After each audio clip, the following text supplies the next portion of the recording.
Can you use self-published titles as your comp titles? My name is Gina. I'm an author, editor, publishing professional. I help you make your writing better. I give aggressively conservative advice around comp titles. I give probably the most conservative advice of anybody that I hear giving this advice, and it is because I am really scared of giving you the advice that was bad. I don't want to give you the advice that you're like, well, Gina said I could, and everyone else is like, you can't. Okay, I don't want to be the person that gave you the bad advice. So while there are policies that will be more forgiving than the one that I put out here, and there will people be like, yeah, okay, it's close enough, it's fine. The advice I give you is never going to send you astray. It will always be acceptable, although there are some other people who will have policies that are more lenient than this. So I am giving you like the strictest, most aggressively conservative advice around comp titles. And that is they need to be traditionally published in the last 2 to 3 years in your age and category, and they need to be books. They need to be in your genre. That can be a tall order for some people, and that's why the sort of like fudging of the rules that I give is if you are writing a story about a person who is of a historically marginalized community and you identify as part of that community, this is part of the asterisk on here, if you are writing about someone that has historically been suppressed and silenced, there are simply not enough comp titles out there for anybody to use. And so you're going to get to wiggle those rules a little bit. And you're going to get to fudge those lines. So that is the most aggressively conservative advice that you will ever hear about comp titles. And the reasons for this is because, again, I don't want to be the one that's giving you the advice that anybody on your list is like, ooh, shouldn't have done that.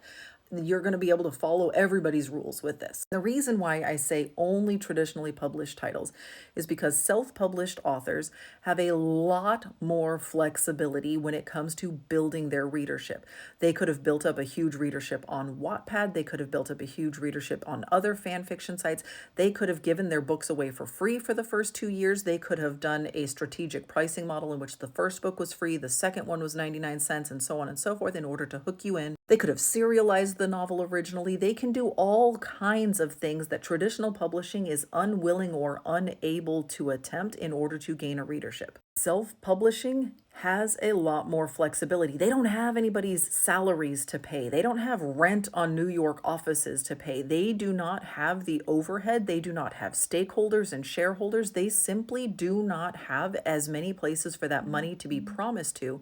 And so they are able to be much more flexible in their pricing models, in their marketing models, and all of the things that they're doing in order to gain a readership. And so for you to say like, look, this self-published title has 10,000 reviews on Amazon, that would be a great comp title.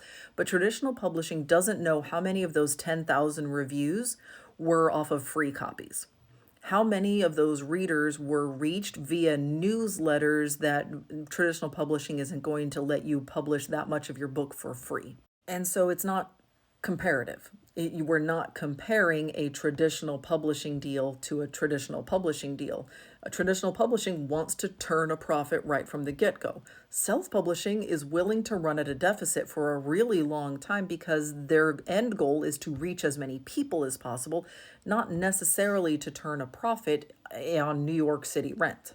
Now, there are definitely people who will give you advice different from this, and that's okay. People are allowed to disagree about things, and I have heard a lot of people justify their reason for saying why self-published titles are okay. And if you want to hear that answer, I definitely recommend you go listen to them, hear what they have to say, and then process that for yourself. Do you agree with what they are saying and the reasons for why they are saying it? And if that's the case, then you should take their advice. My advice is not right for everybody, and I am not going to be right all of the time. There are plenty of smart and wonderful and professional people who disagree with me about a bunch of stuff. This is one that's really obvious and really easy to see where I disagree with other people.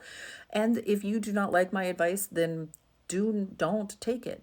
You should feel totally and completely confident in the query letter that you are sending out, and that should include the titles that you are comparing yourself to, and you should be very proud of the titles you are using, and you should know exactly why you are using them. And if that doesn't line up with the advice I'm giving you, then toss my advice for sure.